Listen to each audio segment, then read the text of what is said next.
Mungkin saat ini hati kita teguh kepada Tuhan, tetapi mungkin sebentar lagi dia akan segera berpecah.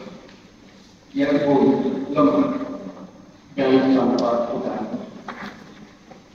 Mungkin saat ini hati kita belum ikhlas dan suka memberi, tetapi sebentar lagi berubah, bahkan berbalik menjadi berubah hitungan dan tidak lagi mau memberi.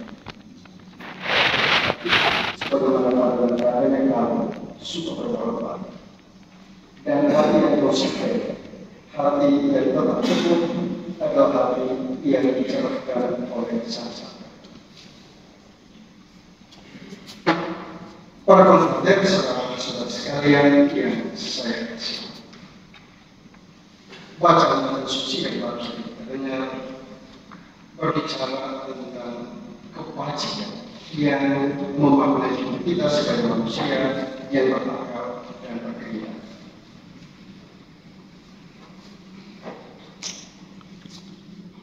Kehendak untuk berbuat baik adalah potensi yang mengharapkan kepada diri kita. Tetapi dalam kehidupan sekian sering kita sulit bergerak untuk melakukan kebaikan terhadap orang yang membutuhkan pertolongan atau bantuan. Bahkan sebagaimana kita lihat dalam kisah kehidupan, ada orang, ada sesama kita, ada saudara yang dekat, yang kondisinya menunjukkan bahwa dia sangat membutuhkan perhatian dari kita.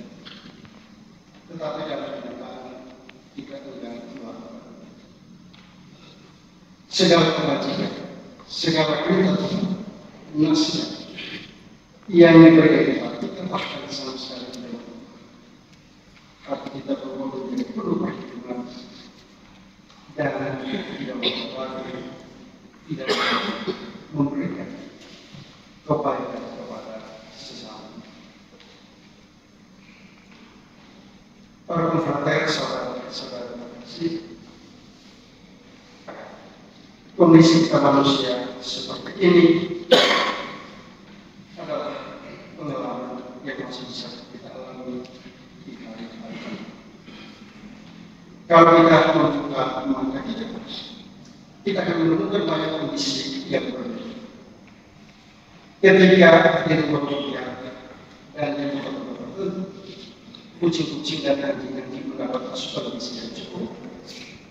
Ada banyak orang di sekitar kita yang bahkan memberikan susu kepada anak saja mereka. Maka ada banyak anak yang masuk mengeri kalau bukan darah mama yang terus. Tetapi pada saat yang sama, kita memuji Tuhan tanpa mengingat mereka. Pada saat yang sama kita bersyukur, kita rayakan semua kepada Tuhan dalam keluarga kita. Dan kita anggap ini sesuatu yang berharga. Kita anggap ini sesuatu yang baik. Ada banyak kegiatan diskusi ini yang membahas tentang misi dan masyarakat yang terjadi di kota besar, di banyak tempat dengan makanan yang juga sangat murah. Dan apa yang kita bicarakan kemudian habis di dalam pula, tetapi dalam praktiknya. Dan pada hari ini kita punya pemenang yang sulit sekali kita membuat. Atau dalam istilah baca suci dari Al-Injil, meskipun ada orang dari dulu orang tidak terbayangkan itu, kita tidak akan, kita tetap sulit berbuat. Ada banyak orang, ada banyak peristiwa yang seharusnya membuat kita berbuat, tetapi kita sudah punya pembenaran yang membuat kita semakin teguh kuat pada apa yang kita yakini, membuat kita teguh kuat pada kenyamanan kita masing-masing. Saudara-saudara terkasih, hidup ini bukan bukan sekedar masalah pembenaran dan nasionalisasi kita.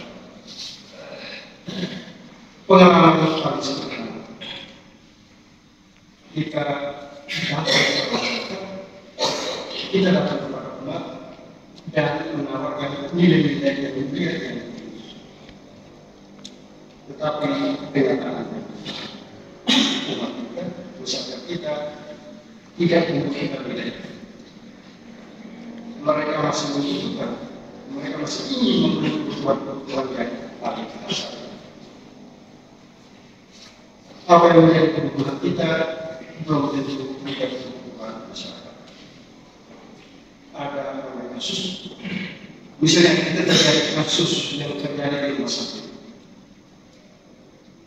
Banyak orang begitu aktif berjuang, dan ketika berjuang itu berjalan, banyak orang terlibat. Dan aksi-aksi seperti itu begitu gampang terjadi, karena itu berkaitan dengan kebutuhan mereka. Tetapi dalam kasus tertentu yang hanya bersentuhan dengan orang kecil, maka para aktivis, media, bahkan semua orang yang harus bertanggung jawab atas masalah ini, semua menjadi diam. Tanpa sadar, apa yang kita perjuangkan itu hanyalah kepentingan, bukan kepentingan.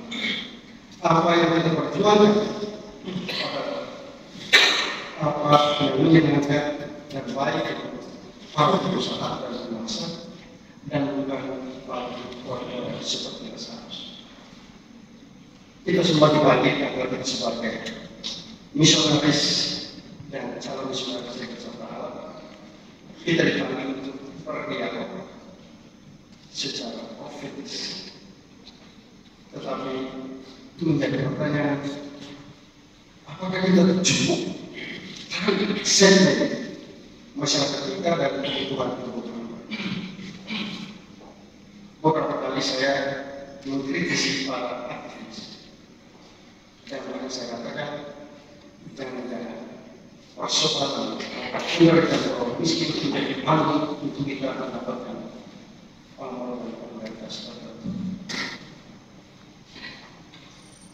Jangan-jangan tanpa sadar atas nama orang kecil kita mendapatkan penghargaan, diakui sebagai pahlawan dan lain sebagainya. Tetapi persoalan mereka tetap terjadi. Apa yang kita lakukan lebih dari sekedar informal, tapi tidak pernah mencegah dan membawa kebaikan kepada mereka. Contohnya, kita berjuang untuk mengatasi masalah umat kafir. Kalau ada orang kita menjadi korban, kita datang ke bandara membawa bunga lilin turut berkorban, dan kemudian dianggap sebagai tindakan pahlawan. Padahal keluarga dari korban mereka menderita lebih parah, karena yang mereka harapkan adalah keluarga mereka datang membawa sedikit uang untuk memperbaiki rumah, membayar uang sekolah, dan memenuhi kebutuhan yang lain. Karena kritik kita dianggap ini hanya sekedar bulan, dan masing-masing orang akan begitu apa yang disebut bagi orang kecil. Dan hasilnya kita cuma menguji apa yang kita buat, kita menguji prestasi-prestasi, dan kita mencari panggung bagi kita, sementara mereka yang sangat membutuhkan perhatian kita tetap tidak tersentuh. Kita berteriak dengan keyakinan tetapi korban terus berjatuhan. Kita berjuang menolong tetapi kita tidak bisa mencegah. Dan dengan itu kita semua ditantang untuk mempertimbangkan metode strategi misi. Kita tidak bisa hanya menuntut seperti orang yang tersentuh sedikit ketika melihat peristiwa penderitaan seperti yang dialami. Dan kita juga tidak bisa menyerang mereka seperti orang kaya yang berpakaian di rumah umum yang tidak peduli kepada seharusnya. Advokasi kita harus datang dari luar. Karena keberpihakan itu sama membentuk sistem, keberpihakan itu akan membuat kebijakan. Perubahan kita menjadi sia-sia. Saudara-saudara terkasih, kisah seperti yang seharusnya sangat menyenangkan kita dan menarikkan kita untuk membuat sesuatu. Mari kita masuk ke dalam diri masing-masing. Kita melihat hati kita. Apakah hati kita sungguh tulus, penuh dan tegas untuk memihak mereka yang kecil, atau kita berbolak-balik dan mencari kebenaran? Dari segi komunikasi, banyak keputusan dan kebijakan kita 99% rasional. Rasionalitas itu bukan hanya membenarkan apa yang kita lakukan. Kalau keputusan tidak rasional, maka sudah pasti bahwa ini menyangkut kepentingan kita yang kita bisa untuk memberikan penjelasan yang rasional. Mari kita refleksikan diri kita dan program latihan kita. Apakah kita sungguh tulus atau kita dikendalikan oleh hati kita yang suka berbolak-balik? Mari kita jangan sekarang tersentuh oleh kisah mengerikan dan menjadikan seperti apa yang kita rasakan. Tetapi mari kita menunjukkan personalitas kita dengan memihak dengan cara, strategi dan metode yang tepat.